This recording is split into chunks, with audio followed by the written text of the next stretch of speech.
Electoral bonds के बारे में राहुल गांधी जो हैं वो हर भाषण में कहते हैं और विपक्ष के नेता भी कहते हैं कि इसमें धांधली हुई है।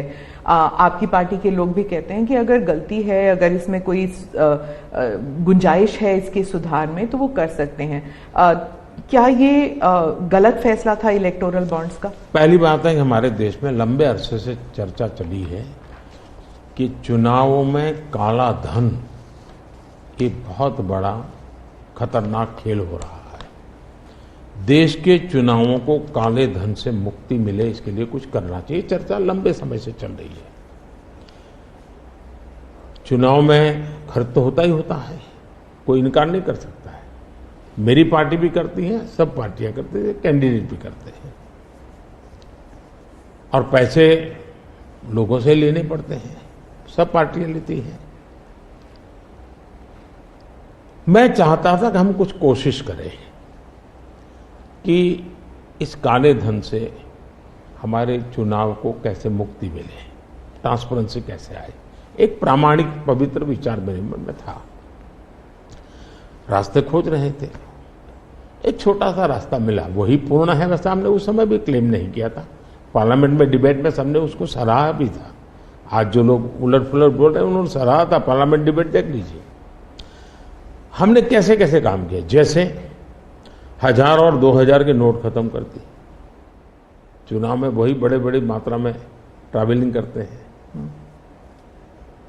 क्यों कि ये काला धन खत्म हो। हमने सुप्रीम कोर्ट ने कहा था कि 20,000 रुपये तक पॉलिटिकल पार्टियां कैश ले सकती हैं। मैंने कानून बनाकर, नियम बना करके 20,000 को 2,500 कर दिया। क्यों? क्योंकि मैं नहीं चाहता था कि ये कैश वाला कारोबार चले। फिर मैंने कहा है कि इलेक्टोरल बॉन्ड, कि जो पार्टी अपना सीक्रेसी मेंटेन करना चाहती है। होता था क्या, जैसे हम पहले बीजेपी में चेक से पैसा लेंगे तय किया, तो सब व्यापारी लोग हमें आकर के कहें साहब हम चेक से दे ही नहीं सकते। हमने कहा क्यों नहीं दे सकते? बोले हम चेक से देंगे तो हमें लिखना पड़ेगा, हम लिखेंगे तो जो सरकार है वो देखेगी कि ये विपक्ष को इतना पैसा दिया, तो हमें तो वो परेशान करेंगे। तो बोले हम तो पैसे देने के लिए तैयार है लेकिन चेक से नहीं देंगे।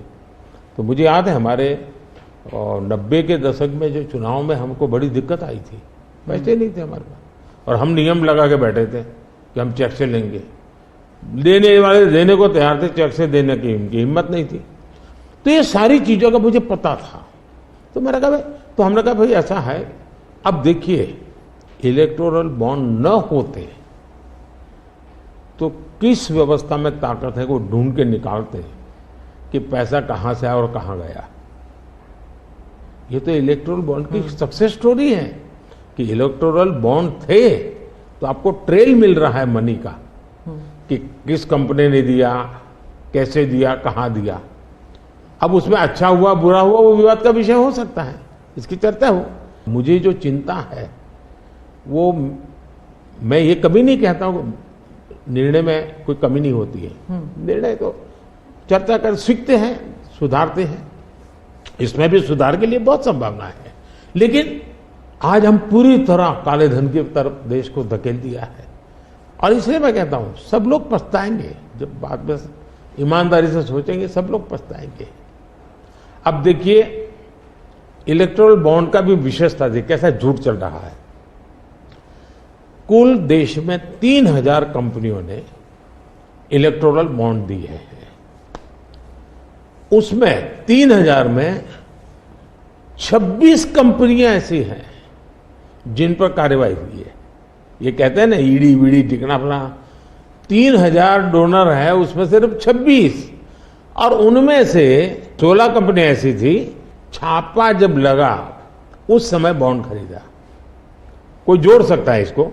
अगर बॉन्ड खरीदा, लोग ये जोड़ रहे हैं, उसकी विशेषता ये है कि ये जो 16 कंपनियों ने बॉन्ड खरीदा उसमें से 37 पैसा अमाउंट बीजेपी को डोनेशन में मिली। 37, 63% बीजेपी के विरोधी पार्टियों को मिली। अगर पूरे जोड़े जाएं तो हाँ। मैं ये 16 कंपनी जिसका ईडी सीबीआई कोई न कोई उस समय एक्शन भी हुआ और बॉन्ड भी निकला।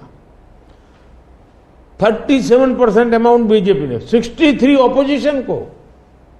क्या ईडी रेड करे और ऑपोजिशन को डोनेशन देने का कार्यक्रम वर्क करे? क्या बीजेपी ऐसा करेगी? इसका मतलब कि 63% पैसा विपक्ष के पास जाए और आप आरोप हम पर लगाएं, लेकिन उनको गोलमोल बोलना है और भाग जाना है।